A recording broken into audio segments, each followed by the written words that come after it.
Di episode kali ini, saya akan membahas berbagai pertanyaan yang sering ditanyakan oleh pelamar seputar pendaftaran CPNS. Kita akan bahas jadwal, batas usia, kalau pernah ditolak boleh daftar lagi nggak, bisa daftar pakai HP nggak, gimana cara tahu lowongannya apa aja, dan sebagainya. Referensi jawabannya akan saya ambil dari website pemerintah dan berbagai sumber lainnya.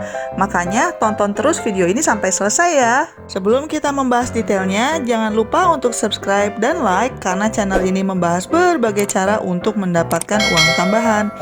Kalau kalian ingin dapat uang dari YouTube, silakan klik link di deskripsi karena ada triknya loh supaya bisa cepat monetisasi.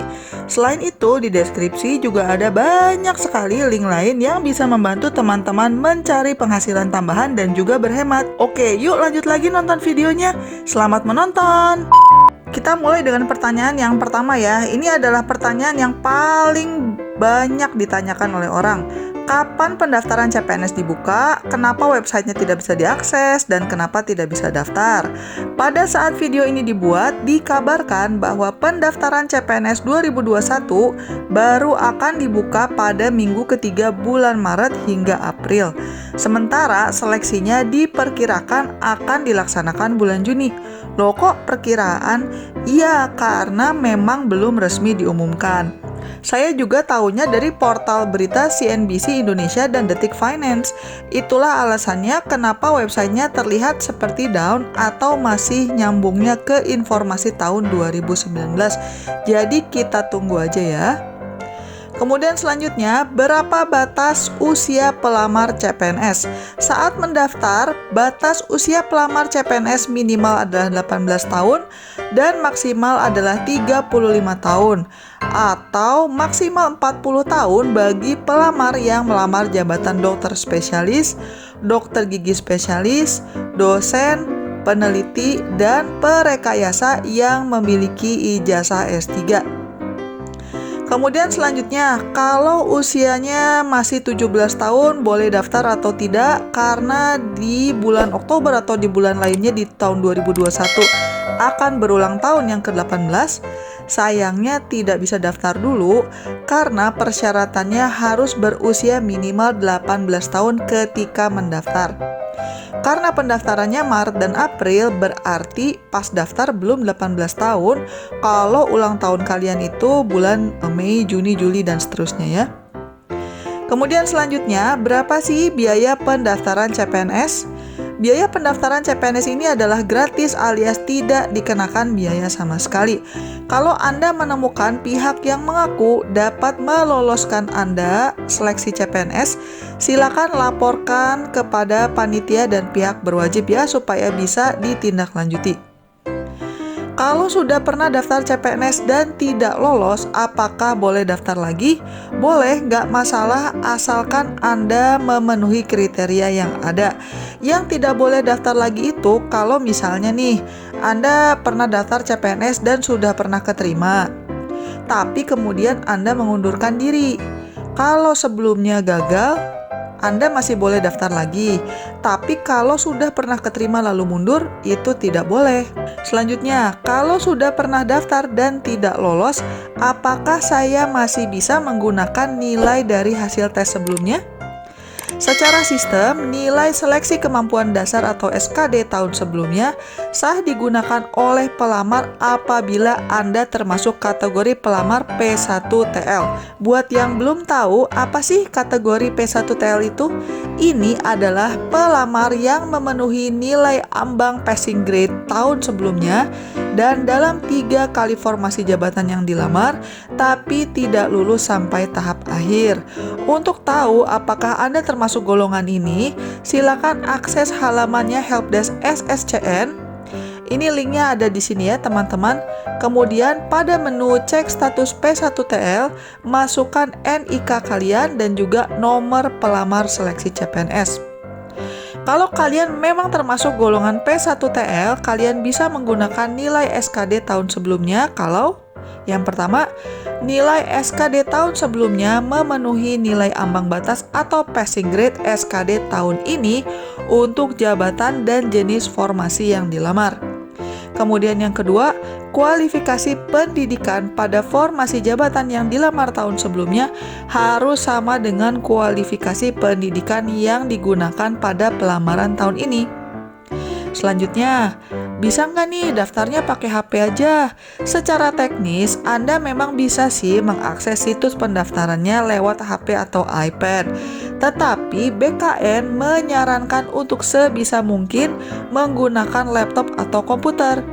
Hal ini dimaksudkan untuk menghindari kesalahan dalam data entry karena informasi yang diminta lumayan banyak dan kalian juga mesti upload dokumen ini itu. Himbauan ini disebutkan oleh BKN di berbagai infografis dan juga di Twitter mereka ya. Jadi bukan hanya sekedar kata saya doang. Pertanyaan selanjutnya, kalau ijazahnya belum keluar, boleh nggak pakai surat keterangan lulus dari universitas? Untuk ini, silakan cek syarat pendaftaran pada masing-masing instansi yang membuka lowongan, karena ini tergantung instansinya. Untuk guru honorer bisa otomatis jadi CPNS nggak? Sayangnya tidak.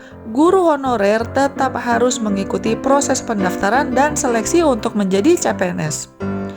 Bagaimana pengisian data nama yang benar? Menurut websitenya BKN, nama yang diisikan harus sesuai dengan nama yang tertera pada ijazah tanpa gelar. Sebagai tambahan, ini saya kasihan juga ya, karena banyak yang nanya, Mbak, gimana nih nama saya di akte beda dengan kartu keluarga, atau di ijazah beda dengan KTP, dan sebagainya. Ini saran saya kepada teman-teman dan juga kepada para orang tua ya. Pastikan nama itu harus selalu sama dan konsisten. Karena kalau tidak, jadi repot sendiri. Kalau kalian menerima KTP atau ijazah atau KK atau dokumen lainnya, di mana penulisan nama kalian itu salah, beda, atau disingkat, kalian harus memberanikan diri untuk segera protes dan minta diperbaiki sesegera mungkin. Kenapa? Karena kalau sudah salahnya bertahun-tahun, biasanya nyaris nggak mungkin lagi diperbaiki. Kalau baru dapat dan kalian itu ngotot minta dibenerin, masih ada kemungkinan diperbaiki. Kemudian, kalau nama di dokumennya beda, apply CPNS-nya gimana dong?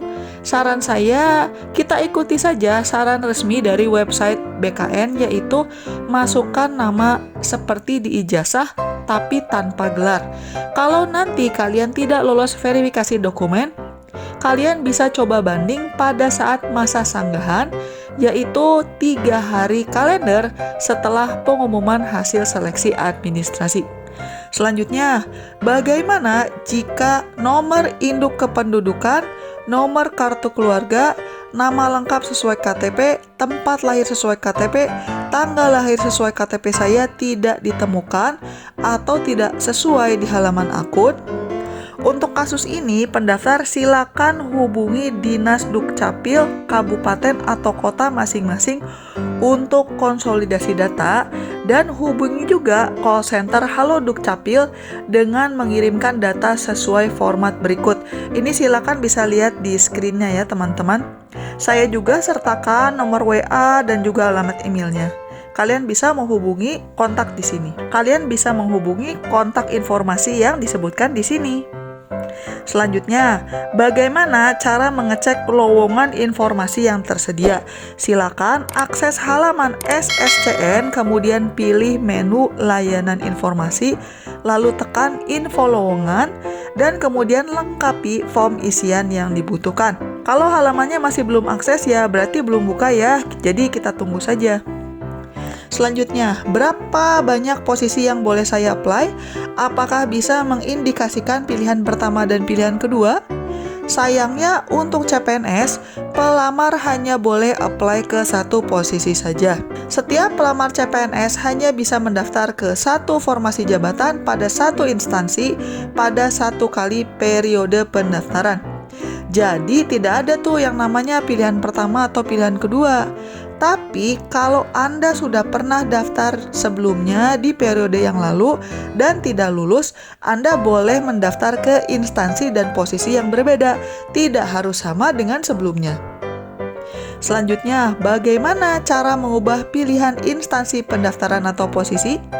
Selama Anda belum klik akhiri pendaftaran di halaman resume Anda, masih bisa dapat mengubah pilihan instansi yang dilamar. Namun sayangnya, kalau Anda sudah kadung klik akhiri pendaftaran, maka kalian tidak dapat lagi melakukan perubahan pilihan instansi yang dilamar untuk periode ini. Selanjutnya, apakah diperbolehkan memilih formasi yang lebih rendah dari ijazah yang saya miliki? Misalnya, kalian punya ijazah S2, tapi lalu melamar formasi S1. Jawabannya adalah tidak. Ijazah yang digunakan untuk melamar harus sesuai dengan formasi dan kualifikasi pendidikan yang disyaratkan. Tapi nggak tahu juga ya kalau Anda ingin mencoba untuk tidak mengikutsertakan informasi ijazah yang tidak relevan. Kalian kalau mau coba ya silakan, resikonya tanggung sendiri ya kalau iseng-iseng mau coba. Selanjutnya, bagaimana jika perguruan tinggi saya tidak tersedia di referensi? Silakan akses halaman helpdesk-nya SSCN, kemudian pilih menu perguruan tinggi tidak ditemukan, dan lengkapi form isian yang tersedia. Tapi gimana kalau program studinya yang tidak tersedia di referensi? Nah, kalau perguruan tingginya ada, tapi program studinya tidak ada, kalian bisa memilih lain-lain di kolom program studi, lalu lanjutkan pendaftaran ke tahap selanjutnya. Oke, pertanyaan berikutnya ya. Wah, saya kok gagal terus ya upload dokumennya? Pertama-tama, cek dulu apakah koneksi internet Anda stabil. Kemudian, kalau kalian masih tidak bisa upload juga, biasanya ini dikarenakan karena tipe file atau ukuran filenya tidak sesuai dengan ketentuan. Ini adalah rangkumannya ya teman-teman, persyaratan dokumennya, tipenya apa, dan juga ukurannya berapa, kalian bisa lihat di sini. Dan pastikan sesuai dengan ketentuan yang berlaku. Untuk foto, apakah boleh pakai foto ijazah? Foto yang dibutuhkan adalah foto yang paling baru dan menggunakan latar belakang merah. Tips saya pribadi, pastikan foto yang digunakan itu adalah dari 1 bulan terakhir ya, jadi jangan kelamaan. Selanjutnya, kalau sudah melamar secara online, apakah perlu mengirimkan berkas fisik atau hard copy untuk seleksi administrasi? Jawabannya, berkas fisik untuk seleksi administrasi itu tergantung pada kebutuhan masing-masing instansi. Untuk itu, silakan perhatikan pengumuman dari masing-masing instansi. Kalau kalian ada pertanyaan lebih lanjut, lupa password, atau ada masalah dengan sistem, bisa tanya kemana ya? Untuk ini silakan tanya ke bagian helpdesk websitenya BKN. Ini alamat saya sebutkan di sini ya teman-teman. Sebagai catatan, pada saat video ini dibuat, link helpdesk-nya juga masih tutup karena baru akan buka lagi setelah pendaftarannya dibuka. Untuk teman-teman yang ingin tahu cara daftar CPNS itu step by step-nya bagaimana, kisi-kisi soal seleksi CPNS itu seperti apa, atau kalau kalian ingin tahu contoh soal dan pembahasan dari tahun-tahun sebelumnya, silakan mampir ke video-video saya yang lain karena saya sudah pernah membuat beberapa video mengenai persiapan CPNS. Untuk teman-teman yang mau daftar, saya doakan semoga diberikan yang terbaik ya. Kalau teman-teman ingin tahu cara-cara lain untuk mendapatkan uang tambahan, silakan mampir ke channel saya dan klik berbagai link yang ada di deskripsi. Jangan lupa juga untuk subscribe ya. Sekian dulu episode kali ini dan selamat mencari uang tambahan. Bye-bye!